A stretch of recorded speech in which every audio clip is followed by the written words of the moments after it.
The Washington Post is at it again, where they demand that Democrats and Republicans are treated equally. They're both citing an issue that is just blatantly stupid. This is how they start off their article. The idea behind democracy is in part that differences get resolved through consensus. That instead of brawling over resources, we have a process for allocating power and assets that depends solely on the public will. This, however, completely ignores everything that is currently happening. When Republicans get power, they take away the voting rights of everyone else. Because the fact is, the American people don't want what Republicans are offering. And the Washington Post is starting this off as, well, we have a process here in America that's fair, even though the Republicans have an unbiased advantage written into the Constitution in the first place, and then they go above and beyond, stripping away voting rights of anyone that might not support them, making it harder to vote.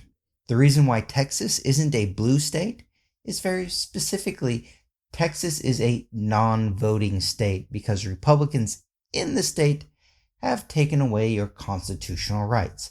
But the Washington Post will ignore that to get their way. Republicans win when people don't vote. That's it. They go on. Democracy isn't simply voting once and being done. It is a constant allocation of power based on measuring the views of the public. That by itself reinforces the utility of the process. If you don't win today, you might win tomorrow. Again, completely ignoring the fact that Republicans are stripping away the right to vote. They ignore the crimes of Republicans and them rigging the game. Democratic views now on Republicans have shifted. When we see Republicans' calls to murder Democrats, videos where they go, how much longer are we going to allow Democrats to steal elections before we murder these people?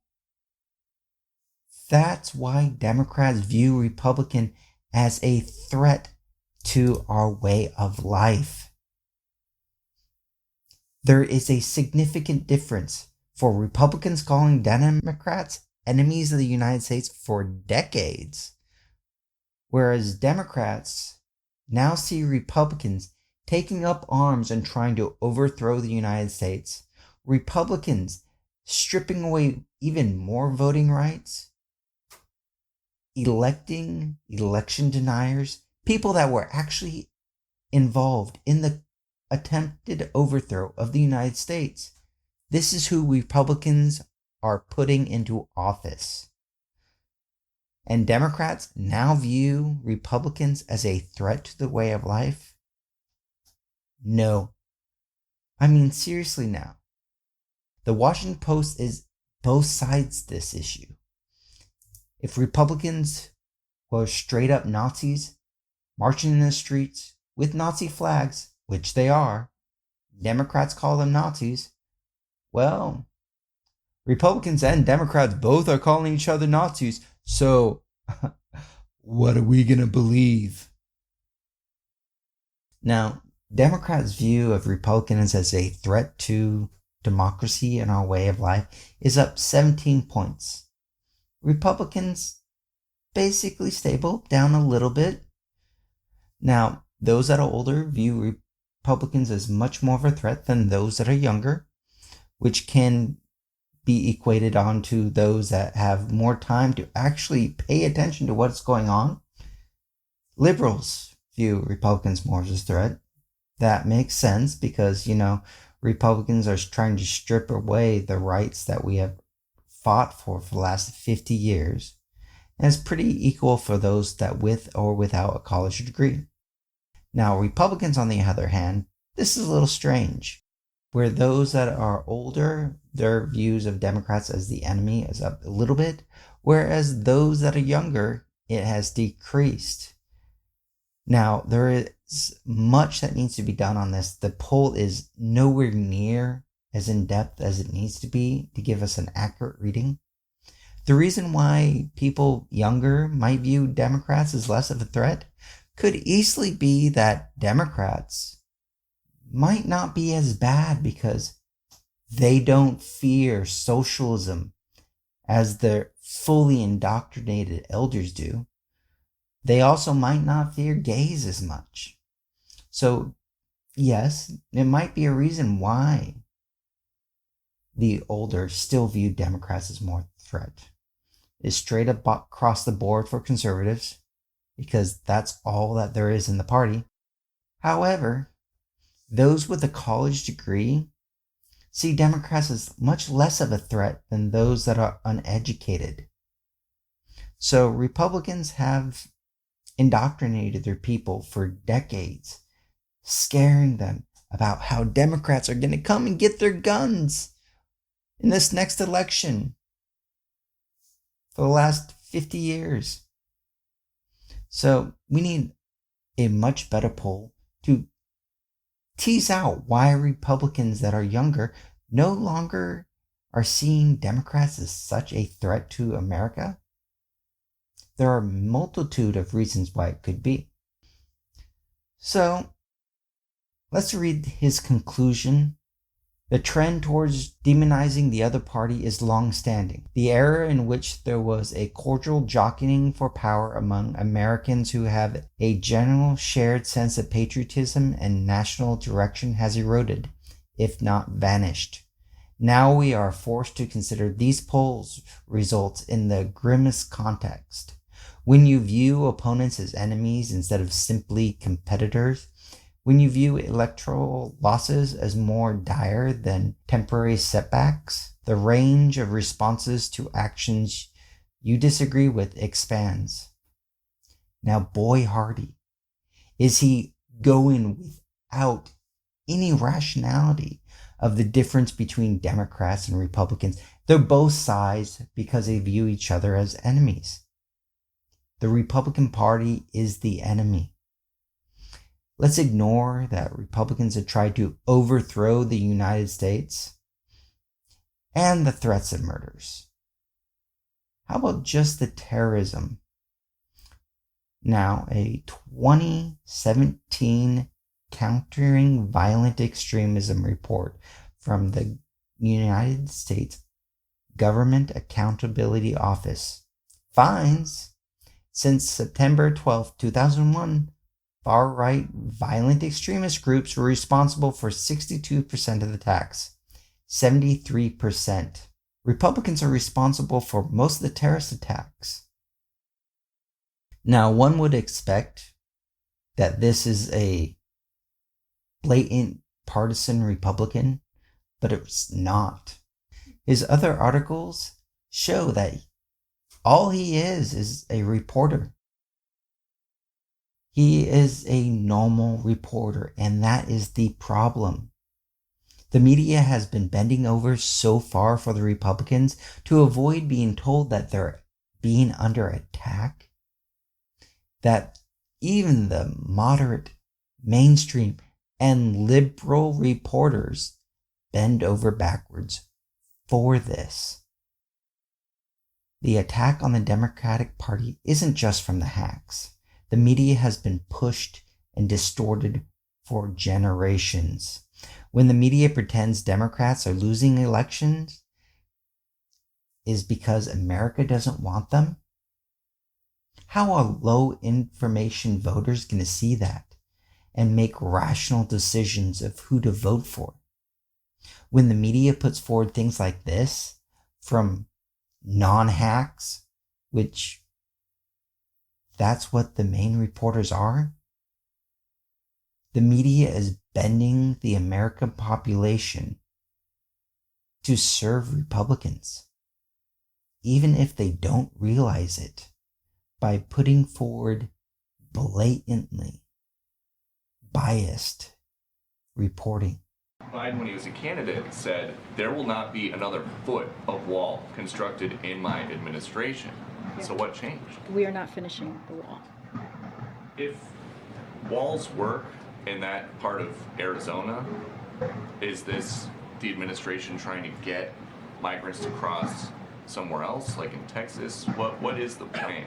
We are not finishing a wall. We are cleaning up the mess that the prior administration made. We are trying to save lives. This is what the prior administration left behind that we are now cleaning up. By finishing the wall, is this We are not finishing the wall. by filling in, finishing? We are not finishing the wall. By filling in, is this racist? Because in 2019, when the former guy was proposing a wall, you said that it was his racist wall. So how is this any different? I'm just having a hard time understanding how this is any different. I'm not even sure how you get to your first question, to this question that you just asked me. I will say this: a border wall. I'm answering your question. A border wall is ineffective use of taxpayer dollars. So it's ineffective of taxpayer dollars that actually went to the military, that the last administration, the prior president, took from the military, which took away from schools, which took away from military bases. That's what that money that he pulled away from to build this wall that he wanted, that is ineffective, by the way, which I just said. Just recently, CBP reported that new bollard fencing along the southwest border was breached 3,272 times between fiscal year of 2019 and 2021, requiring $2.6 million in repairs. It's ineffective. We are not finishing a wall. We are cleaning up the mess that the last administration made. Okay. Now, if Republicans really wanted to stop illegal immigration, they could. They have the power to come out and stop illegal immigration. A single law would stop people from coming to the United States to work.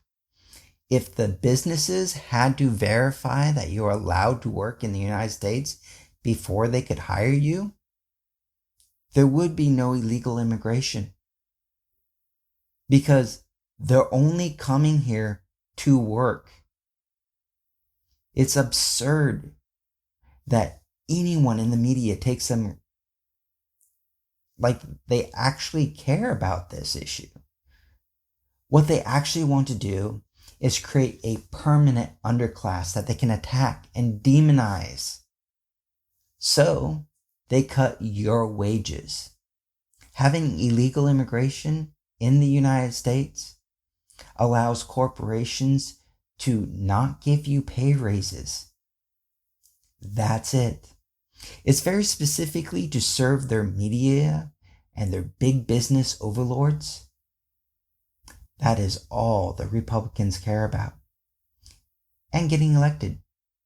And, fear-mongering about those illegal immigrants that commit less crime than American citizens. That scares their base because they're stuck in their own media. And it's not like they're ever going to actually look at the facts. With John Heilman to preview the November elections and why things are getting complicated now for Republicans. Look, Joe, I'm struck by the same thing you are, right? Because we're both students of history, and in a midterm election where the in-power president had his approval rating in the 30s, and the main economic variable for a lot of people in their lives, which is inflation, even if it's maybe getting a little more under control right now, it's still way too high, and people talk about it all the time. Maybe someone that goes on national media organizations constantly should have access to someone that can actually tell them what's going on. Isn't it nice that the media and students of history have no understanding of people trying to overthrow the government and how that can affect the election? It's truly astonishing, has no evidence for it, and constantly tells us that Republicans should win because, they only tried to overthrow America. Out here in America, in a circumstance like that, you should be looking at a landslide for Republicans, and I think Republicans thought that's what they were looking at. Why? Why should we be looking at a landslide? What have Republicans done to solve any problems? Was it the refusal to pass a bill for our veterans that gets them the correct votes to win in a landslide? What is it that the media has told people in America? Republicans' talking points? And now that they don't know what everyone is going along with? Shouldn't they understand? What exactly is his argument? As recently as the spring, and then a bunch of stuff happened. And I think, you got kind of a holy trinity or an unholy trinity of bad things for Republicans. The first of them being the Uvalde shooting, raising the gun issue. The second being the Supreme Court overturning Roe v. Wade. And the third being these 1/6 committee hearings, putting Donald Trump back in the spotlight. And those three things. So, his argument: Americans can see what Republicans are doing, and they don't like it. Oh God, how is the media going to fix this? They haven't been telling America the truth about Republicans, and now they can see it. What would happen if the media has been telling America the truth for decades? We wouldn't have had Republicans trying to overthrow the United States of America.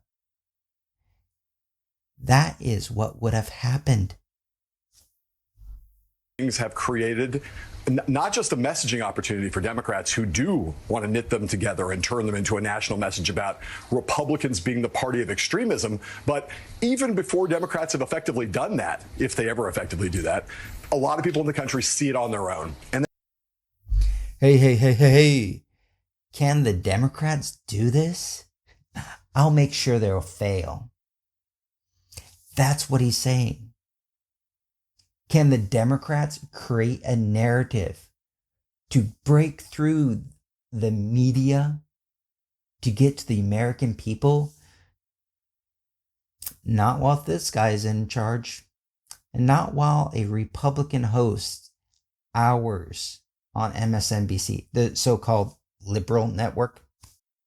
And that's the power potentially of that message, is that you've already seen this movement in the polls. Just really the timing of it is clear enough. I mean, Republicans were leading in the congressional generic ballot until basically about May or late May, early June. And all of a sudden, Democrats are in a place they shouldn't be. And Democrats shouldn't be? This is unique and should be looked at. Why shouldn't Democrats be here? Because the media has damaged Democrats. That's the only reason. I think that tells you something about, how what an potentially extraordinary and historic year this is. If Democrats can buck those two big factors, Biden's low approval ratings and inflation, and hold the House of Representatives, or even limit their losses in the House of Representatives, that will be an amazing thing, and it'll tell you how much Republicans have really screwed this up. Listen to that. Republicans have screwed it up and should be taking power. Americans seeing reality is how Republicans screwed it up. It's been fascinating, John, that Democrats have had, it seems, just so much bad news after Biden's election. Just one day after another, the news all has seemed bad. Over the past 6 months, it seems to have broken in a different direction. You're right. When he was elected? You mean when he was cleaning up after the mess the Republican administration left? Lately, things have been getting better. Now that Democrats are completely running the government for long enough to clean up the messes that were left for them. It is like the media hasn't been analyzing why things have happened, but just telling you that they've happened. There's been a close examination of the January 6 hearings. 20 million people watching the first hearing. All of the hearings have seemed to capture many Americans' imagination. You look at the debate around just the most extreme positions Republicans have taken on guns, the most extreme positions Republicans are taking on abortion, so much so that you have people who are NRA members who were offended by those extreme positions, 18-year-olds being able to buy weapons of war. And on abortion, my gosh, you look at it's just a horrifying news story every day, whether it's a 10-year-old girl having to flee her home state of Ohio because she fears that she's going to be forced to have her rapist's baby in a forced birth. You look at Texas Republicans that are trying to take away protections to protect a mother's life if her life is in danger. I mean, I must say, I know we don't get shocked by much, but I'll admit, even I'm shocked by how extreme Republicans have gotten, especially on these social issues. If Joe, I swear I'm not a Republican, is shocked, it is because he still wants to believe that he isn't a bad person for helping build Twitler's party. This has been what liberals have been saying for years. It is strange we have a Republican and a media hack on to discuss how the Democrats are winning. Well, and it tells you something, Joe, about how much of that the battle over abortion and what we know is basically a 50-year war on the part of the right to life movement, the anti-abortion movement, to try to take out Roe, right? What? He now figured it out that it was a 50-year war? Let me guess. Just because your job as a reporter is to pay attention and understand what is going on, it's up to those that watch you to go in and spend hours trying to figure out if your delusion is just that. The fact that he has no understanding what the Republican Party has been doing for decades should get him fired. And Joe Scarborough, fired. The fact that they have to discuss this like it is, some interesting and new development, is very specifically because they're not good enough at their job to be on national television. I say this, I use the word great here in the neutral sense, but it's one of the great kind of political achievements of any social movement in America. I mean, they did this thing that they worked at in an aggressive, disciplined way for 50 years, and they finally got the thing that no one thought they would ever get, which was to get Roe v. Wade off the books, right? He doesn't think that they would get it, and knows he has to gaslight everyone as if we couldn't see this coming. So just as a matter of political organizing, discipline, patience, you have to basically say that's quite an achievement on the part of that movement. And then sitting here 6 months before the midterm elections, when they knew the Democrats would and women across the country would be fired up by the fact that the court had done this, instead of kind of like taking the foot off the gas and saying, that Roe v. Wade is gone now, we can afford not to try to ram through the most aggressive, the most radical, the most punitive policies in imaginable. That would have been the politically smart thing to do. I think you agree. Just, take some time here. Don't give the Democrats this massive issue heading into these November elections, but they're so extreme on this question. Yes, those extreme radicals. Why can't they act reasonably? I don't understand what's going on. How could this happen? Why don't Republicans pretend that they aren't insane so I can provide cover for them? They are just so inconsiderate, but I'll do my best to screw over Democrats. that they have done these things that were genuinely unthinkable. And then to further magnify the problem, what was the Republican reaction? The story you mentioned of this young woman, young girl in Ohio. When that story was told, the Republicans as a party were like, oh, that's fake news.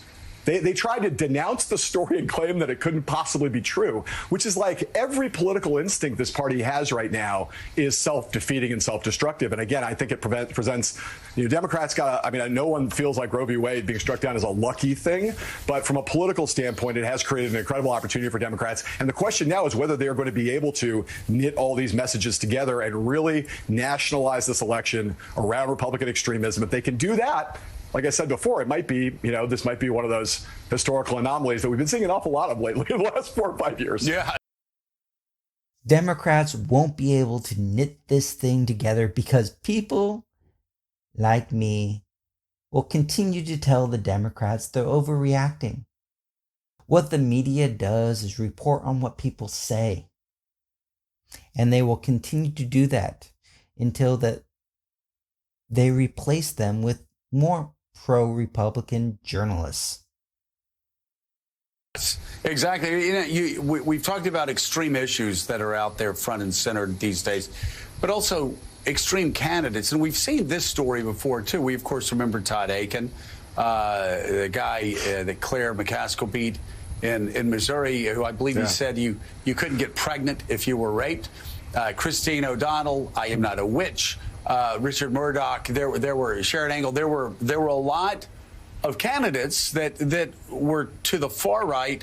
Republicans lost those races, a lot of hand wringing, and they weren't going to make that mistake again. You look now and look at Dr. Oz in Pennsylvania. You look at J.D. Vance in Ohio. You look at Herschel Walker in Georgia. Again, these are states. Joe Biden's approval rating very low in all of these states. Republicans should be 10, 15 points ahead.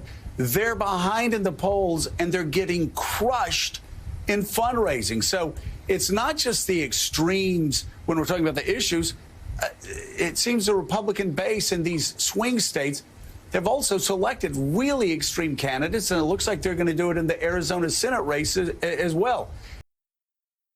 Why hasn't this been a national story? Republican base crazy. These are whack jobs, not fit to hold office. What is wrong with Republicans? America is in danger from these people. How much does that keep Democrats in the game? Well, I think this is where we have to make this distinction that we both understand between the House and the Senate, right? The House in a midterm election like this is really in some ways an increasingly nationalized thing where where rising tide lifts all boats and diminishing tide sinks all boats. And it is national because people like this, those in the media, it's their job. They just ignore what is going on and repeat Republican talking points. Why should they take any responsibility? And so you see the congressional generic ballot rise and fall on the basis of some of these things we've been talking about. And, there are individual factors in certain House races, but not that much. The Senate races really make their own wind and weather, like gubernatorial races. And so the question there isn't really as much about Joe Biden's approval rating. It's to some extent the national mood matters. But why aren't they talking about Republicans' horrible approval ratings? But if they did, no one would vote for them once they explain why they have their approval ratings. Why do Republicans have approval ratings lower than Democrats and their base still votes for them? They're a cult. They want to overthrow America. But in a race where you have an incumbent in particular, with the challenger from outside, a challenger on the Republican side, if that challenger, beat an incumbent in a Senate race is hard. The incumbent is going to like Mark Kelly. Mark Kelly's going to have money. The state knows him.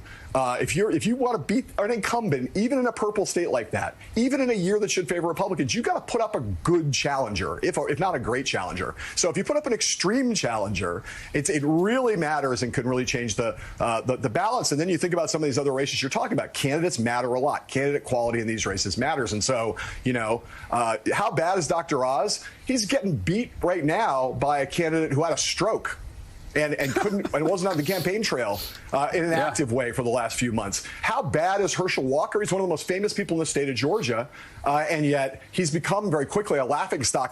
Shouldn't the media be looking at why the candidates don't matter? This is absurd.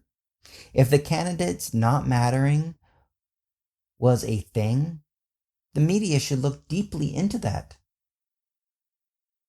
America doesn't care about politics. Here is proof. The media refuses to do its job, and they tell you not to worry because you can't do anything about politics. The media doesn't want you to know that they just don't care.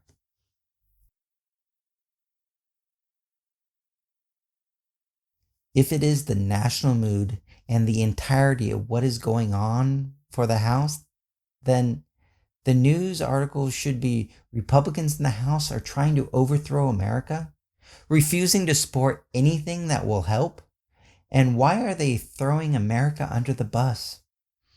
If it was the national mood about what is going on, Republicans would lose. The media would have you believe that it naturally goes back and forth. But it only does that because the media ignores what is actually going on. When Republicans run this country into the ground and Democrats have to fix it, they ignore that Republicans in Congress are just whack job crazy, willing to destroy the United States to stay in power. You do it, but I really want you to work up a Herschel Walker imitation because I think that would be classic. Well, I think Butters from South Park fits over J.D. Vance very well. He wants to be loved so badly. He wanted to be loved when he was in Silicon Valley in San Francisco. So he talked about how great Silicon Valley and San Francisco were, and then he decides he's going to run in Ohio, and suddenly he hates Silicon Valley, he hates San Francisco, he hates venture capitalists. They are even a bigger joke than this. So why isn't Republicans being asked constantly why they are nominating worthless politicians? Is it because Republicans already have them in the party that the media isn't asking them to defend?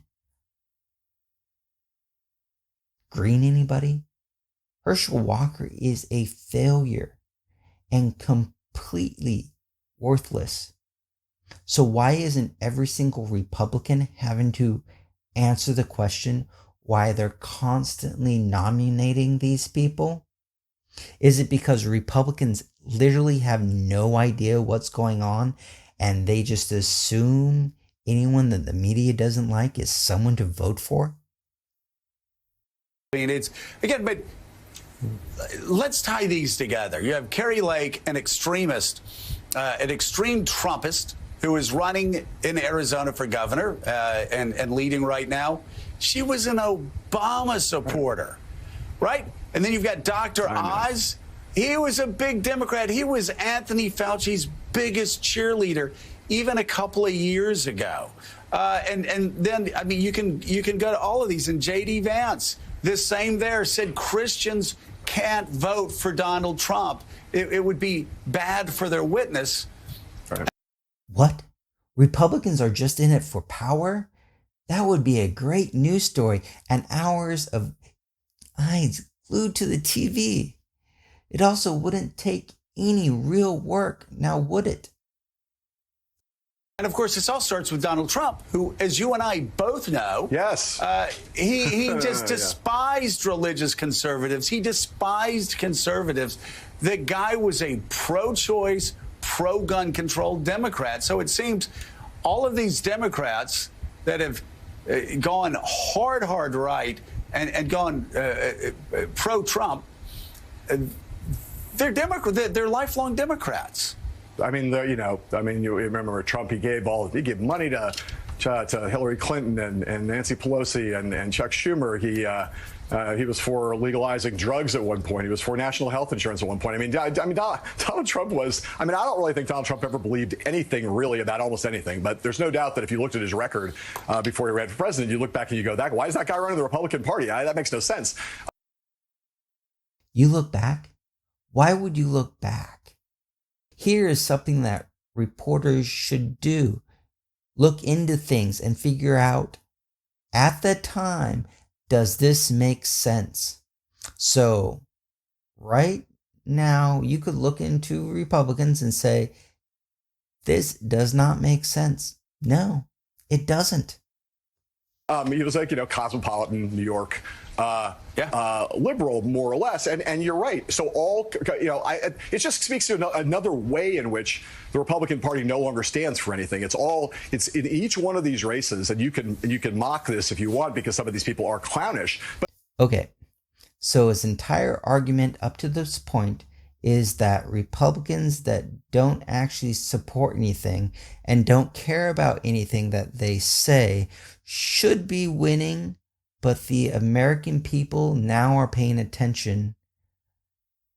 Someday when people look back, they'll see worthless people like these two and can show just why Twitler and the Republican Party overthrew a democracy. Hopefully, Republicans will march these two off to death camps and do us all a world of favor. But they're all now cults of personality. It's like, why is Dr. Oz the nominee? Well, because Trump endorsed him and because he had a television show. It's kind of like, that's sort of what's become in the party. And I do think that comes back to the big issue, though, because of all we were talking about before, that the abortion, guns, Republican extremism. There's that one thing still looming out here, Joe, which is Donald Trump talking about running for president, talking about announcing his candidacy before the midterms.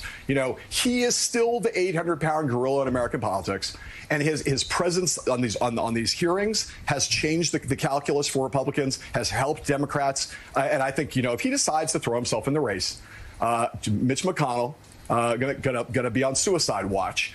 And the reality is that Trump was going to highlight, it's just going to raise it's going to raise his profile, obviously. It's going to make him a magnet for attention, obviously. It's going to make it easier for Democrats to cast the Republicans as party of extremism because they're still the party of Trump. And because they are the party of Twitler. With him out running again, it will be easier to cast them as they are. Just take that in. Because Republicans are the party of Twitler. Him out in the open running for president will make it easier for them to cast them as what they really are. He is very clearly saying that if he kept his mouth shut, they would pretend that the Republican Party isn't filled with whack job extremists because that's what they've been doing for the last year. Since Biden got in office, they've been pretending that Republicans aren't continually trying to undermine Americans' democracy.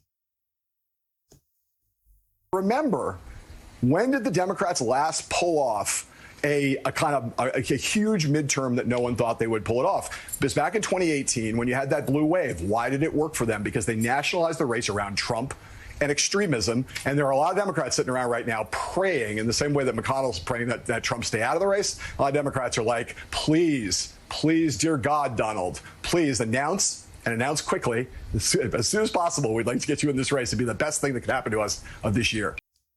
This is the most liberal network, or at least they pretend to be, telling you that they are going to do everything they can to cut Democrats' legs out from beneath them and support Republicans. This is who they are. Believe them. When they tell you that they believe history will help Republicans as they work so hard to pretend that they aren't going to overthrow America, this is the same reporting that you'll get in Germany just before the overthrow of democracy. Just because these people are helping the Republicans destroy America, they will still be brought forward and executed. Even a little criticism is something that fascists can't take. It isn't that they know it is because they want to pretend that they haven't been wrong for decades and everything is just normal. The Republican Party has completely gone off the rails, and those in the media will pretend till their dying breath that just one more election and Republicans will go back to being rational. Joe Scarborough pretends to his dying breath that Donald Trump was the actual problem. It wasn't the fact that he was on the air constantly crowing about how Trump is running circles around the media and how great he is. Yeah, that's who Joe Scarborough is, former Republican congressman, so deluded and so badly wanting to not have to admit that he helped build the party that Trump is now leading.